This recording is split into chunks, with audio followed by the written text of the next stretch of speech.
Okay, I'm going to try this again for like the fourth time. Put the whole thing together a little while ago and the camera was off. So what I'm doing here is putting together a Gottlieb drop target bank. I'm picking target alpha because it is the most challenging one. I thought I would demo that you can do this with any drop target bank. What I did here is I got a couple games going at once, and I've sorted through the parts, and I'm putting together like an A game and a B game. Yeah. My reference is this drop target bank over here that I put new drop targets in yesterday. And then now I'm working on a refurb. And so I went through and sorted through 30 targets and picked out the 15 best for this game of the used ones. So first step, and I've actually completed it with most of the drop targets, so you don't have to sit there and watch this pain 10 times. First step is you put the drop targets in the top plate. This is the worst part of it by far.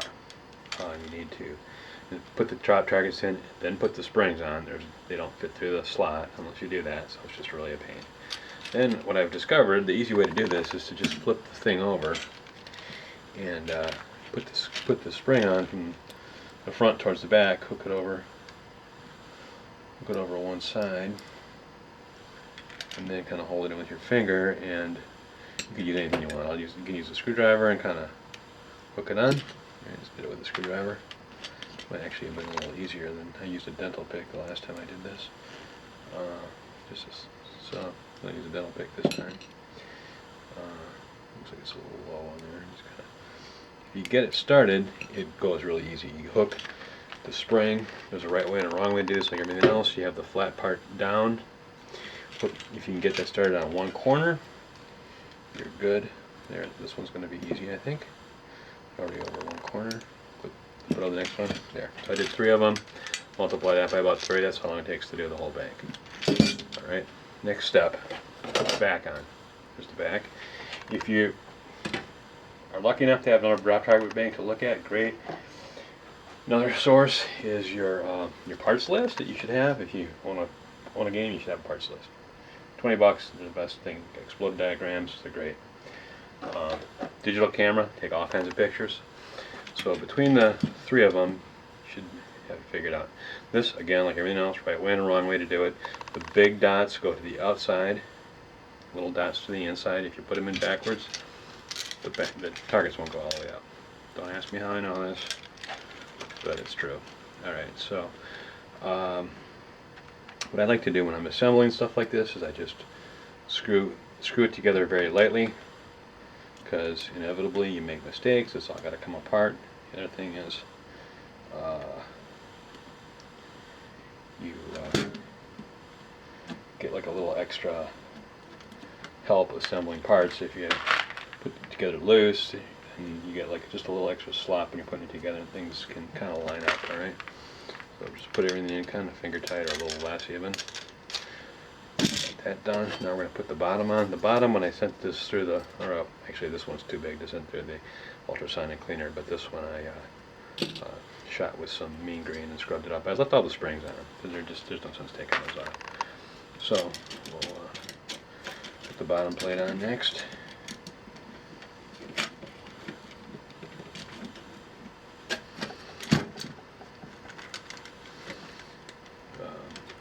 Again, there's right and a wrong way to do it. I almost did it the wrong way. The springs go away from the drop targets. It's going to work or not. Yeah, I'm just going to kind of feed them all in. Yeah, I'll do it later. Alright, so I'm going to put the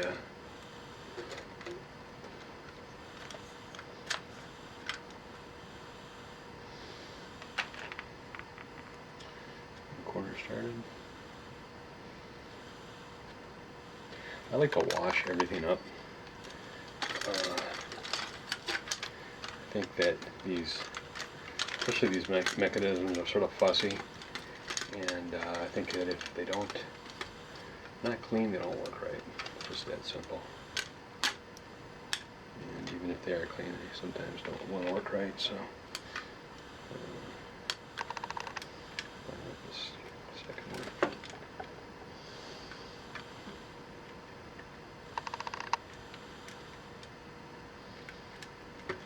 Try this one. This So I kind of take what it gives me sometimes. Yeah, 3 hands to do this.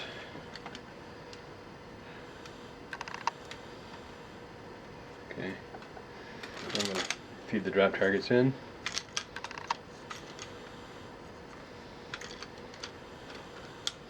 You can feed them in first. Inevitably, if you will fall out. So, I don't know, operator preference, I guess. Okay, now put in the triggers. Some of these triggers have a little bit of wear, so those are going to go in to. I just look at them, and the ones with the most wear are going to go towards the middle. So, starting at the outside here, this is the part that's just impossible if you don't do it this way. So, goes in. Again, there's a right way and a wrong way to do it. Almost forgot something really important. I think after 4 of these, I'd remember this piece needs to go in right now. With these 2 ends on it, there's no way you can feed it in through the end. If you have a single, if you have one that's just only got 1 end on it, you can sometimes sneak it through. But if you got one of these kind, you gotta put it in now. So put it in, keep it out of the way. But it gets captured by all these parts. See, so that's sitting in there. Like all these parts, there's a right way and a wrong way to go in. You can just look at your other one, but you can even see like the witness marks. That's where the reset bar hits it. This is how it goes. This ends up. So I don't know quite how to describe that, but it just works from one end to the other. And hook all the springs on.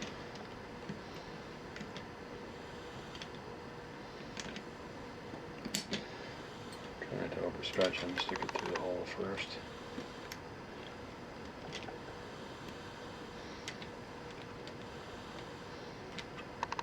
But to me, this has got it way over trying to fish around these stupid things with a dental pick or something.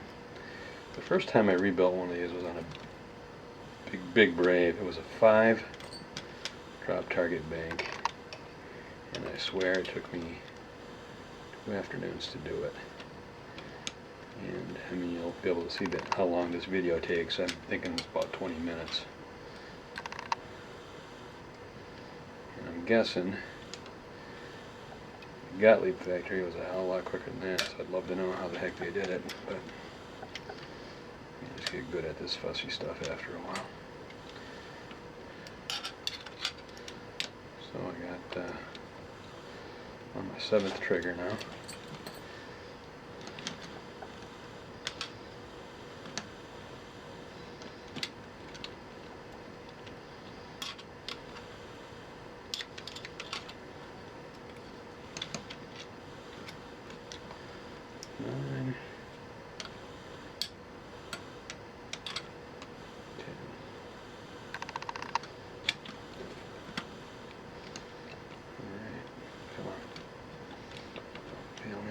Okay. Series bar needs to go in, but that one can go in from the end, so that's going to go in. Now next is I'm going to put the back plate on. Again, if you have a reference, it's good to look at, but it kind of goes in and like that a little bit. Okay, so you can kind of, I think my guess is it can kind of go on the way, but kind of guide the triggers in. Just sort of sitting their little home in there. These are all right where they need to be. So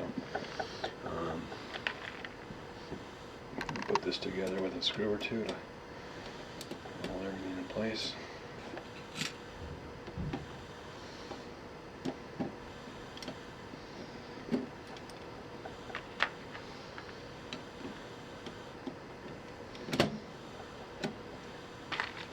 These are not tight. Again, I'm using a screwdriver, but it's just mostly because I got really fat fingers. Matches the rest of them pretty good. Okay, these top pieces, again, they should have a mounting bracket on, but that's just going to happen later. So let's put one on for now. Okay. Now comes the fun part. We're going to, ooh, that fell out. going to start feeding this rod in. I have this thing laying on the table right now. It kind of makes it easy to feed the rod in. Put it in, just kind of grab the back of the trigger and just wiggle it a little bit. And already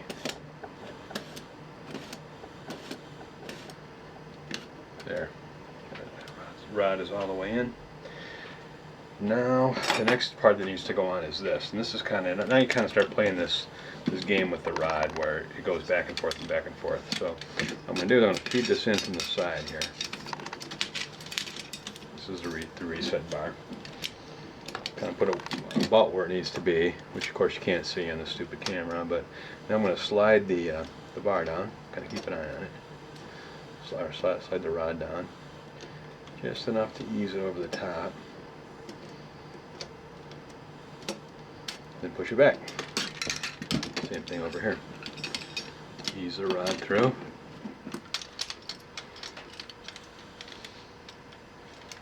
So you build this thing from the inside to the outside. Push it back. There. Now the next thing that goes on. Oh, yeah, I did a mistake here. Back it up this. I can recover. I need to get these in those holes before it's too late. I can recover. Yep, alright, we made it. Good. Yeah, it makes your life a little easier if you get those things in there. So, okay. So the next thing is these return springs. And these are what keep the reset arm pushed down.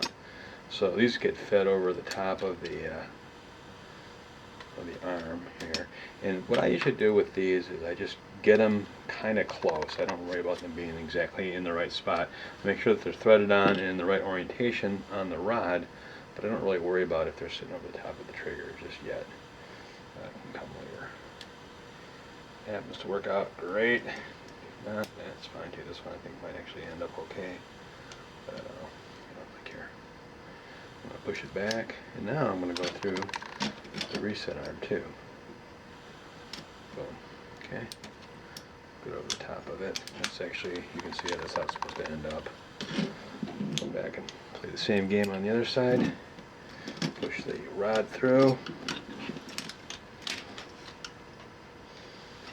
I'm just kind of, I can't see.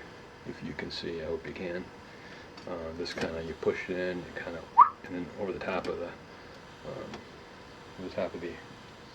rod.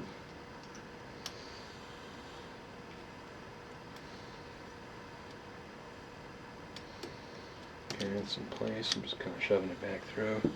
I think I will hook it on at this point. I'm bringing that reset arm into place. Put a little push. And the rod is where it needs to be. Okay. We are really about done. Now we've got to put these little plastic bushings on. So these kind of go over the top of the reset arm and through the hole there. They guide the whole mechanism and keep you from having steel to steel contact. This one doesn't want to go in for some reason.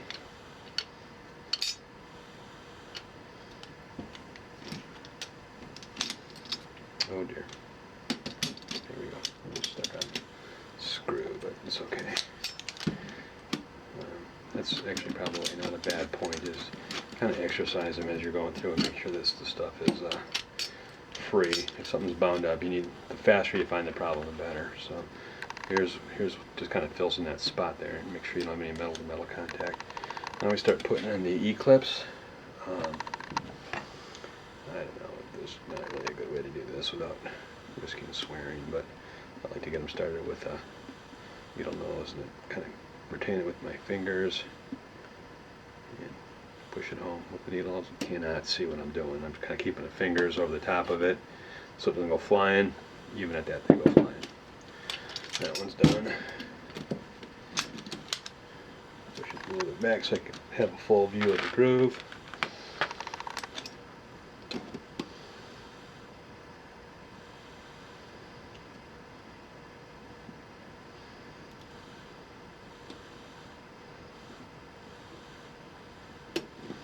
That's in place. this thing's really done at this point.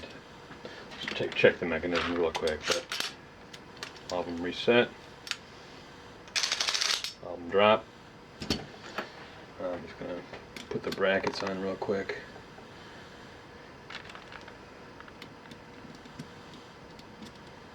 And this is trivial. So I would, I don't know if it's even possible to do this in the game. Some people do, like with the System 1, I think you can do it because the top plate is configured such that you can get the drop targets out without removing the bank, but these aren't. So yeah, if you don't have a rotisserie, I got mine on a rotisserie right now. If you don't have a rotisserie, you can just pull the playfield and flip it upside down, on a table or across the machine or whatever it is you want to do. If you're not comfortable pulling a playfield, then I think you need to get comfortable doing that. That's a pretty standard thing. It's like 3 plugs and boom, out it comes. It's it's just one of those things where I think that was I think I mentioned my big Brave. I think I actually tried to do that without pulling the playfield out and reached underneath it, and it was just a ungodly mess. I had a backache and it was horrible. It's a 2-minute job literally to pull these playfields, and so if you don't want to do that, you just set yourself up for a lot of pain and hate. I don't know if this is a time saver or not to put together loosey-goosey and then go back and put the brackets on, but I don't like the brackets catching on crap, and it seems like it just makes your life miserable to have them on, so I'll just kind of do it at the end.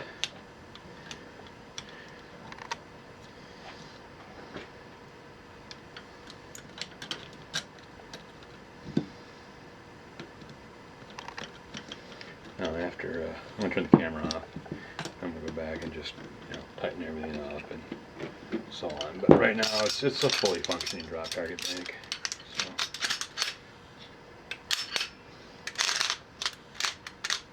there you go.